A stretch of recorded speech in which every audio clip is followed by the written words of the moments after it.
We didn't have to wait over a decade for a sequel this time. James Cameron was able to pump out the follow-up to Way of Water significantly faster. I appreciate that. And I think it's a smart business decision as well. It shocked me that Way of Water made so much money because I didn't think after such a long time anyone would still give a damn about the blue people with the creepy ponytails.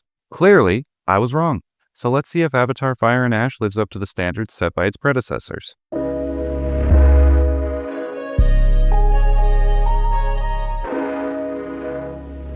James Cameron's Fire and Ash follows the Sully family, and unfortunately Spider. Not much time has passed since the last movie, and everyone is still settling into their life with the Water Tribe. Almost everyone, that is. Spider wants to stay with the Sully family and the Na'vi people, but humans can't breathe the air. So Jake and Neytiri make the executive decision for Spider to go stay with some humans who are aligned with the Na'vi people. Spider is not only upset with this, but all the remaining Sully children are as well.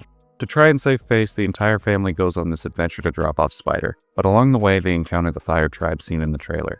After that, you can probably guess what happens. Cause remember, hostile humans are still on this planet. These white men are dangerous! Oh yeah, baby. Humanity is here to do what we do best. Fuck shit up. Hey everyone, interrupting myself here. I just wanted to hop in and point out that a big plot point for this movie is Spider gains the ability to breathe on Pandora. I didn't want to spoil that in my review, but then I saw that it's in the trailer, and I didn't want you to think that this movie is entirely just humanity going after the Na'vi again. It is, but that's kind of the reason why. It's not like a resource or, what was it, unobtainium? That dumb shit? Nah, it's not that this time. Anyway, back to the main review. All of this might sound familiar. We'll get to that in a second. Firstly, let's talk about the effects because holy mother of God.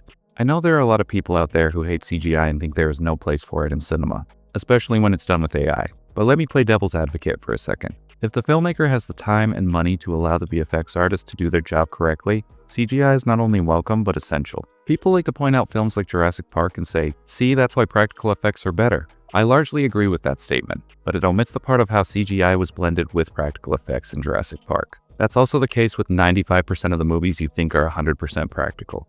VFX artists are exactly that, artists. And Avatar: Fire and Ash shows what you can pull off with this technology.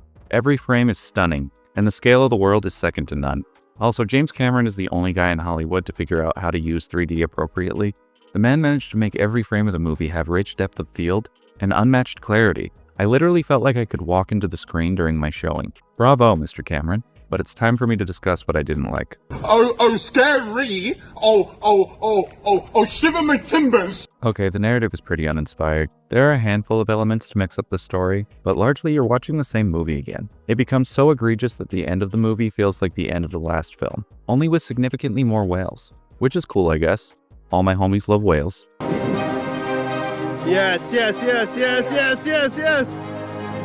seal went 80 feet up in the air! The acting for some of our characters isn't the best either. I hate to pick on individual people, but I have to be honest about these two in particular. Sam Worthington is a very mid-level actor, and he wouldn't have a notable career if James Cameron didn't see something in the guy. He's very vanilla, and I hear that Aussie accent sneaking through, Sam.